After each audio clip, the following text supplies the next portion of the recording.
نیکی اور بدی کا انجام۔ ایک پہلوان جس کے خوف سے شیر بھی کانپتے تھے کسی کنویں میں گر گیا اور فریاد کرنے لگا، لیکن کسی نے بھی اس کو کنویں سے نہ نکالا۔ ایک شخص وہاں سے گزرا اور ایک پتھر اس کے سر پر مارا اور کہا، کبھی تو نے بھی کسی کی مدد کی ہے جو آج لوگوں کو مدد کے لیے پکار رہا ہے؟ جو تو نے بیج بویا ہے اس کا پھل تجھے مل گیا، آج تیرے زخم پر کوئی نہیں مرہم رکھے گا، کیونکہ بے شمار لوگ تیرے لگائے ہوئے زخموں کی وجہ سے رو رہے ہیں۔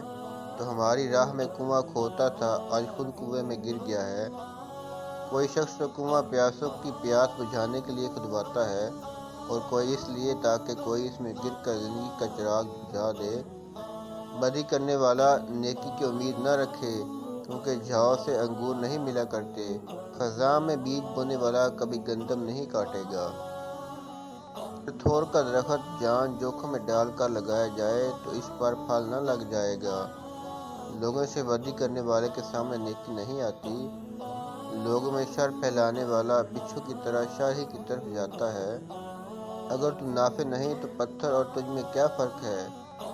بلکہ لوہے اور پتھر میں تو پھر بھی نفع ہے، اور جس پر پتھر کو فضیلت ہو اس کا شرم سے مر جانا ہی بہتر ہے۔ کہ درندے بھی ایسے بدذات انسان سے بہتر ہیں کہ ان میں کوئی نہ کوئی فائدہ ہے۔ جو انسان سونے اور کھانے کے سوا کچھ نہیں جانے، اس کو چوپائے پر کیا فضیلت ہو سکتی ہے؟ اس بد نصیب گمراہ سوار سے پیدل چلنے والا سبقت لے جائے گا۔